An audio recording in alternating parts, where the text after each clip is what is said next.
love. Every man on this planet is taking his initiation in love. A new commandment I give unto you, that ye love one another. Ouspensky states in Tertium Organum that love is a cosmic phenomenon and opens to man the fourth dimensional world, the world of the wondrous. Real love is selfish and free from fear. It pours itself out upon the object of its affection without demanding any return. Its joy is in the joy of giving. Love is God in manifestation and the strongest magnetic force in the universe. Pure, unselfish love draws to itself its own. It does not need to seek or demand. Scarcely anyone has the faintest conception of real love. Man is selfish, tyrannical, or fearful in his affections, thereby losing the things he loves. Jealousy is the worst enemy of love, for the imagination runs riot, seeing the loved one attracted to another, and invariably these fears objectify if they are not neutralized. For example, a woman came to me in deep distress. The man she loved had left her for another woman and said he never intended to marry her. She was torn with jealousy and resentment and said she hoped he would suffer as he had made her suffer, and added, "How could he leave me when I loved him so much?" I replied, "You are not loving that man, you are hating him," and added, "You can never receive what you have never given. Give a perfect love, and you will receive a perfect love. Perfect yourself on this man. Give him a perfect, unselfish love, demanding nothing in return. Do not criticize or condemn, and bless him wherever he is." She replied, "No, I won't bless him unless I know where he is." "Well," I said, "that is not real love. When you send out real love will return to you, either from this man or his equivalent. For if this man is not the divine selection, you will not want him. As you are one with God, you are one with the love which belongs to you by divine right." Several months passed, and matters remained about the same, but she was working conscientiously within herself. I said, "When you are no longer disturbed by his cruelty, he will cease to be cruel, as you are attracting it through your own emotions." Then I told her of a brotherhood in India who never said good morning to each other. They used these words, "I salute the divinity in you."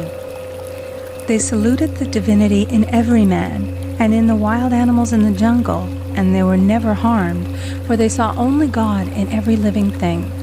I said, "Salute the divinity in this man and say, I see your divine self only. I see you as God sees you, perfect, made in his image and likeness." She found she was becoming more poised and gradually losing her resentment. He was a captain, and she always called him the Cap. One day she said suddenly, "God bless the Cap wherever he is." I replied, "Now that is real love. And when you have become a complete circle and are no longer disturbed by the situation, you will have his love or attract its equivalent."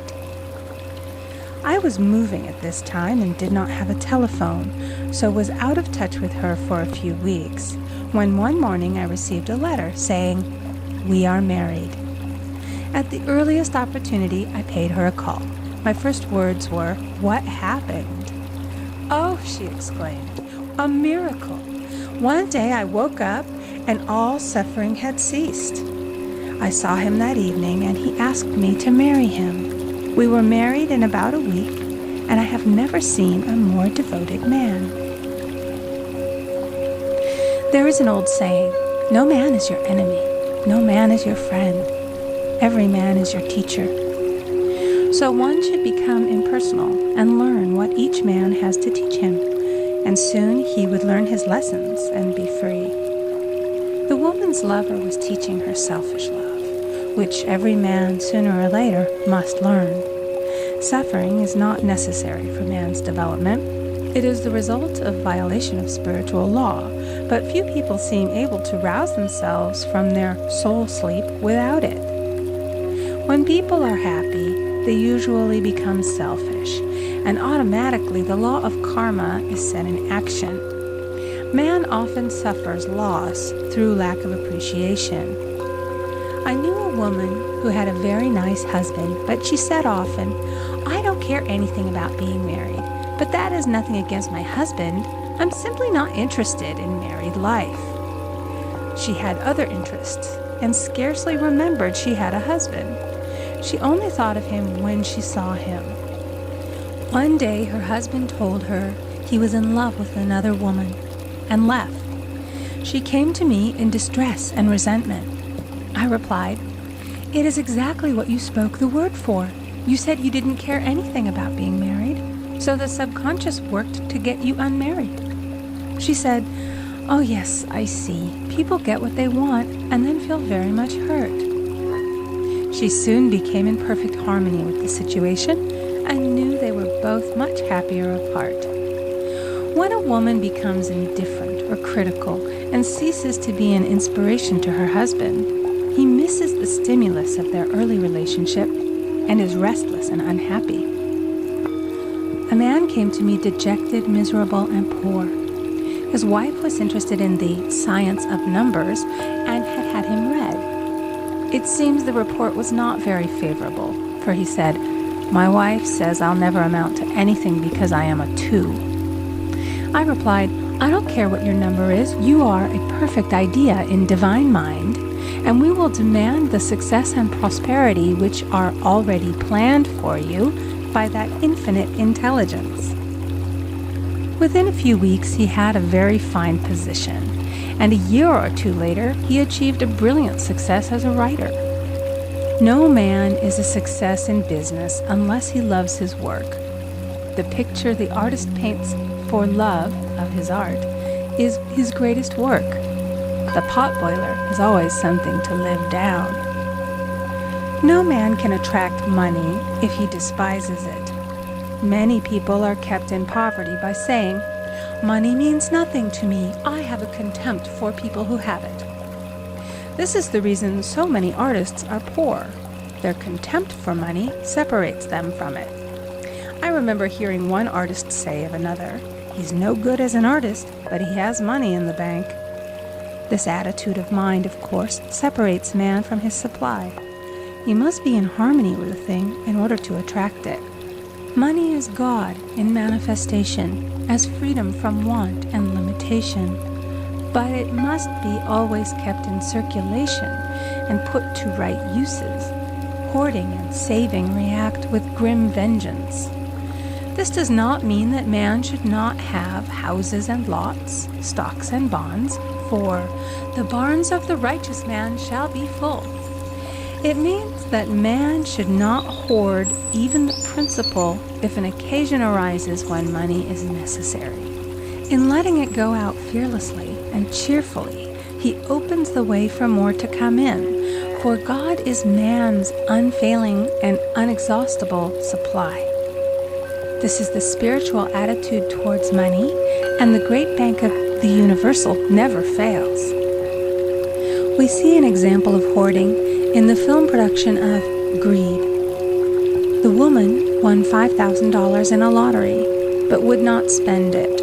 She hoarded and saved, let her husband suffer and starve, and eventually she scrubbed floors for a living. She loved the money itself and put it above everything, and one night she was murdered and the money taken from her.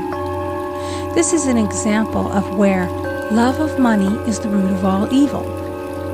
Money in itself is good and beneficial, but used for destructive purposes, hoarded and saved, or considered more important than love, brings disease and disaster and the loss of the money itself.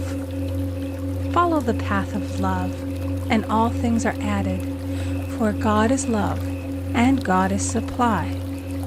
Follow the path of selfishness and greed, and the supply vanishes, or man is separated from it. For example, I knew the case of a very rich woman who hoarded her income. She rarely gave anything away, but bought and bought and bought things for herself. She was very fond of necklaces, and a friend once asked her how many she possessed. She replied, 67. She bought them and put them away, carefully wrapped in tissue paper. Had she used the necklaces, it would have been quite legitimate, but she was violating the law of use. Her closets were filled with clothes she never wore and jewels which never saw the light. The old woman's arms were gradually becoming paralyzed from holding on to things, and eventually she was considered incapable of looking after her affairs, and her wealth was handed over to others to manage. So man, in ignorance of the law, brings about his own destruction. All disease, all unhappiness come from the violation of the law of love.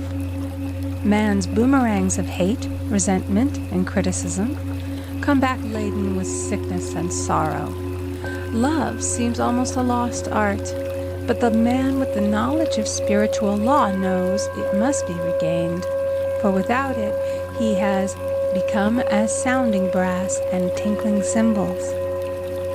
For example, I had a student who came to me month after month to clean her consciousness of resentment. After a while, she arrived at the point where she resented only one woman, but that one woman kept her busy.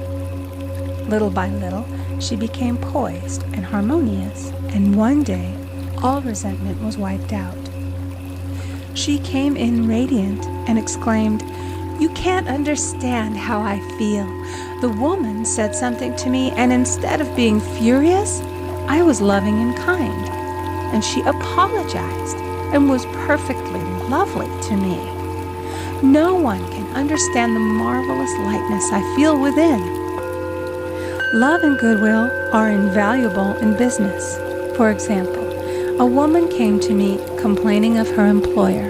She said she was cold and critical, and she knew she did not want her in the position. "Well," I replied, "salute the divinity in the woman and send her love."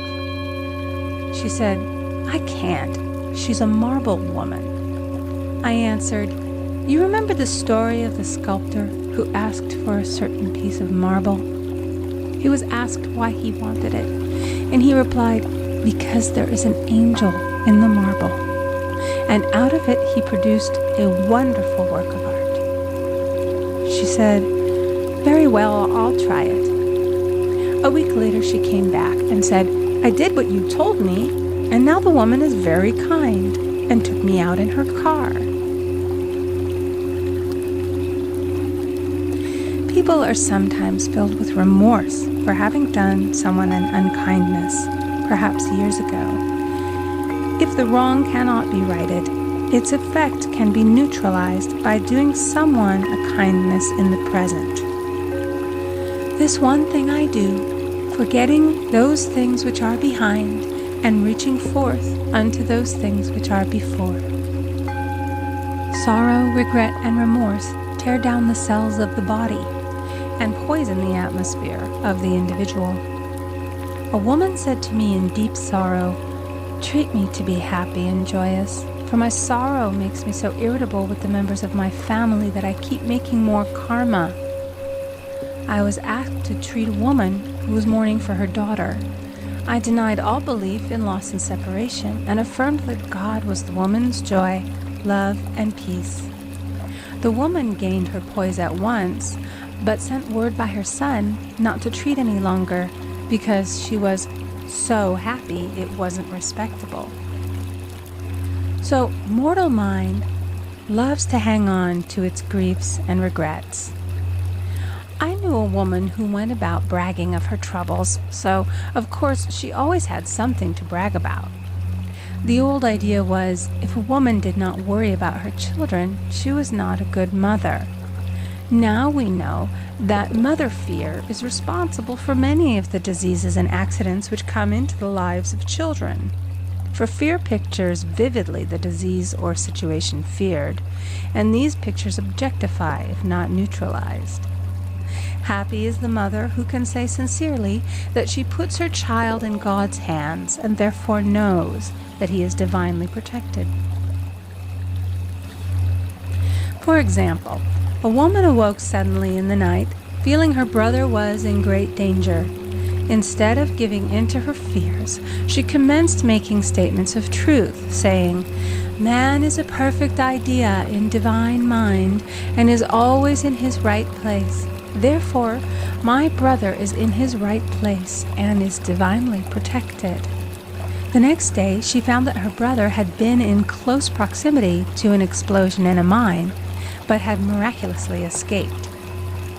So man is his brother's keeper in thought, and every man should know that the thing he loves dwells in the secret place of the Most High and abides under the shadow of the Almighty. There shall no evil befall thee, neither shall any plague come nigh thy dwelling. Perfect love casteth out fear. He that feareth is not made perfect in love, and love is the fulfilling of the law.